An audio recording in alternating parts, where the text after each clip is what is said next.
Dito na tayo mga kachok sa beach ng Kabsat La Union. Ito na yung pinaka dagat.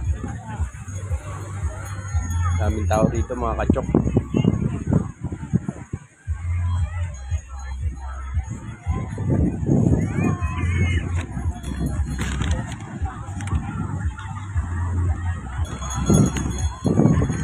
Diba?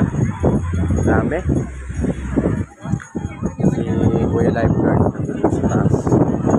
Tapos meron ako nakita doon mga kachok na ano yun, parang monster doon banda. Yun, yung malaki na nandun. Yun, oh. Mamaya mga pagka sunset na pupuntahan natin yung mga kachok. Ayun, shoutout ulit dun sa mabait ng trainer, Sir Kevin Santos. Dens, klasiko sa automotive, tsaka si KTR Kalentanagon. Shoutout sa inyo mga kachok. Mamaya punta naman daw dun sa mga ilaw-ilaw. Hindi ko alam kung anong ilaw-ilaw yun. Tingnan natin. Update ko kayo mamaya. Ayos.